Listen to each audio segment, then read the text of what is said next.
Hello, my name is Chris Ekpekurede. I'm an engineer and a writer and an elder of the Church of Christ. Welcome to my YouTube channel. In this episode, I want to give you a layman's update of the ongoing presidential election petition at the appeal court.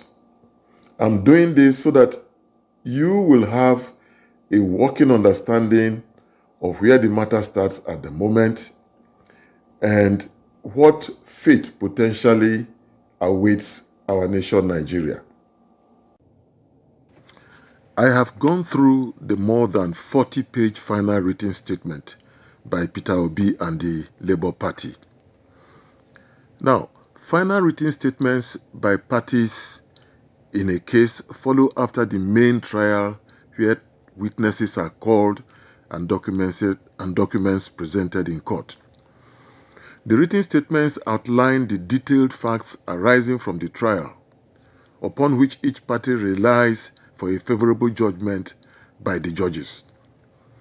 Once they are adopted, which is the next stage in the election petition, the statements form the basis for the judges to deliver their judgment. The final statement of the Labour Party presents three main requests to the judges. 1.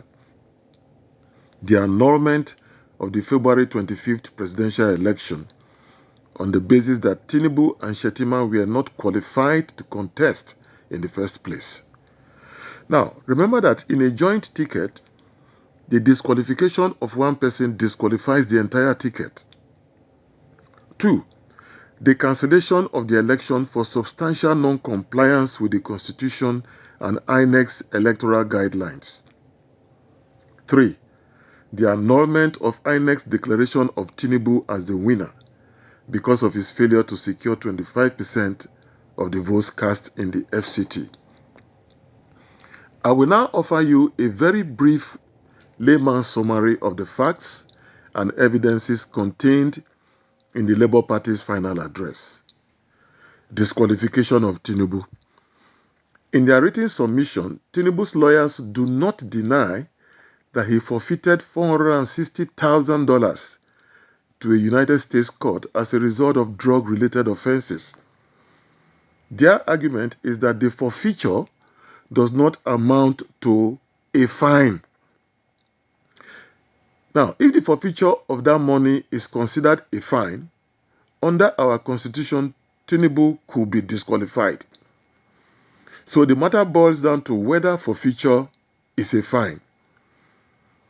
The Labour Party lawyers cite several cases and authorities that equate forfeiture to fine, including one in which the current Chief Justice of Nigeria held, and I quote, "Forfeiture is a sanction, a fine by the court, and it is criminal in nature," unquote. The question is, will the Chief Justice deny his own interpretation of forfeiture this time around? I don't think so. Disqualification of Shettima.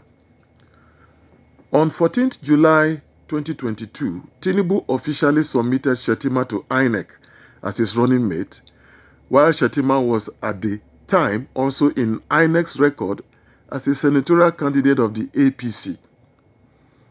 Shettima officially completed the INEC senatorial withdrawal form on 15th July 2022, making him a double candidate for election in INEC's records, albeit for only one day.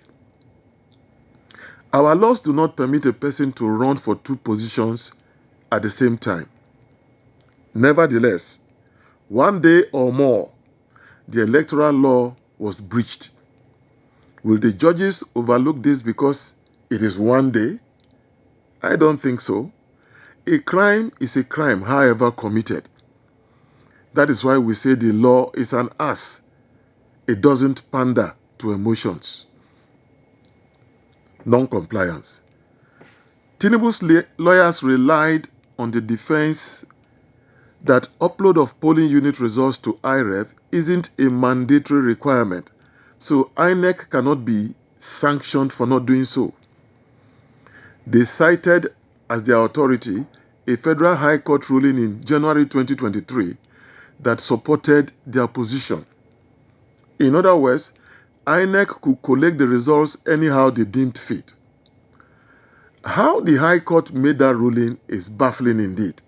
But the Labour Party's lawyers drew the court's attention to the recent Governor Oyetola versus INEC case, in which the Supreme Court ruled that uploading to IREV is mandatory. That was how Oyetola regained his mandate. The Labour Party submitted that the decision of the Supreme Court overrides all other rulings of lower courts on a particular point of law. Now, on INEC's purported technical glitches that prevented them from uploading the presidential results, which Labour Party Amazing Web Services witness debunked, Tinubu's lawyers sought an escape by challenging the authenticity of Obi's witness as a true Amazon staff. They submitted that the witness is fake. The proof of employment tendered by the witness had a footnote with a phone number to contact if anyone doubted the genuineness of their staff. Obi's lawyers asked why Tinubu's lawyers didn't call the number to verify the status of the witness if they doubted his authenticity or her authenticity. It makes sense, Abi. Further on non-compliance, Tinubu's lawyers argue that the 18,088 blood and unreadable polling unit results from Rivers and Benue, which LP submitted, only represent 2 out of 36 states and are not a sufficient basis to allege substantial non-compliance. Labour Party counters that the data analysis of these blood documents by their expert witness represents some 2.56 million votes, which is more than the margin of votes between Tinubu and Obi allocated by INEC. Since Tinubu's lawyers did not question the data analysis, that figure becomes significant for non-compliance. Besides that, the unchallenged data analysis by the Labour Party's witness also presents 5.53 million votes from over 39,000 polling units that are not accessible in IREV. Labour Party submits that, again, this figure overturns the margin of votes between Tinubu and Obi. On the whole, over 8 million votes are unaccounted for, and Tinubu's lawyers did not challenge that fact, a sure basis for annulment of the final result, if you ask me. On the mandatory requirement of a winner scoring 25% of the votes in the FCT, Tinubu's lawyers hold onto the provision of Section 299 of the Constitution, which says the FCT shall be treated as if it is a state of the Federation. But the Labour Party lawyers counter by saying that the section makes that provision for the purpose of providing, quote, executive, legislative, and judicial oversight, unquote, for the FCT, and that it specifically says so. Otherwise, the FCT will be left ungoverned. The Labour Party states that in Section 3 of the Constitution, where states are listed, Abuja is not listed as one of them. Now, if indeed Abuja is a state, where are its governor and legislators?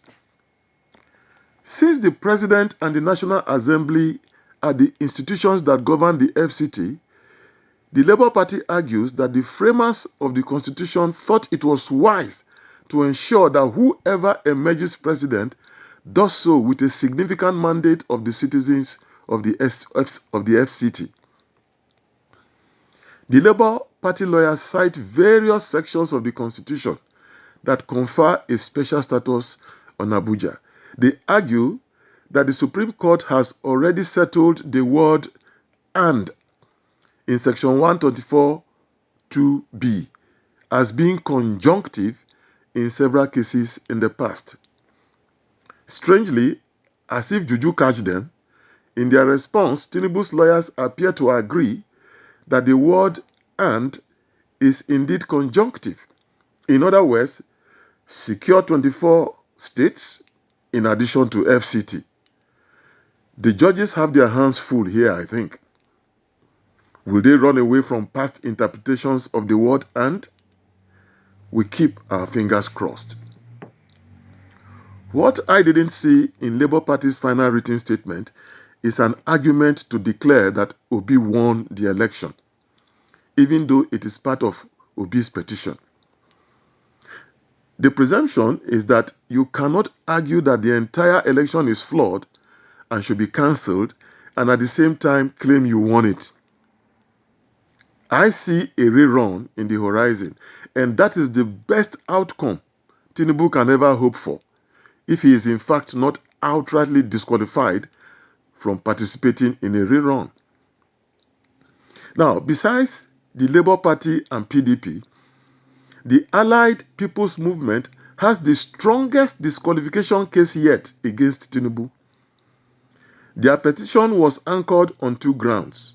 One, double nomination of Shettima, and two, invalid nomination of Shettima. Now, while Tinubu's lawyers relied on the Supreme Court's judgment that threw out PDP's case on Shettima's double nomination, they carelessly overlooked Shettima's late nomination due to time lapse. He should have been nominated within 14 days to replace a previous placeholder, but Tinubu took 21 days, thereby breaching electoral laws. That is a separate judgment we await from the tribunal. So much hangs on the neck of Tinubu, I just don't see an escape route for him. As far as I'm concerned, his presidency is already gone. All the people jostling for ministerial and other appointments are wasting their time. Right now, Jagaban is only a placeholder in Aso Rock. He can only extend his tenure by heading to the Supreme Court after the tribunal finally rules. Presumably, he has friends in the Supreme Court who might offer him the tiniest of hopes, but Nigerians can tie the hands of the Supreme Court. Before the election, massive, unprecedented rallies brought the major cities of Nigeria to their knees until everyone understood that a certain Peter Obi, the people's president, was in town. After the tribunal ruling, which will definitely be against Tinubu, Obidients across the nation must rise up in massive rallies once again, and in celebration and in support of the tribunal ruling. The peaceful uprising across the nation must be so massive and spontaneous that the Supreme Court will get a clear message it is not business as usual.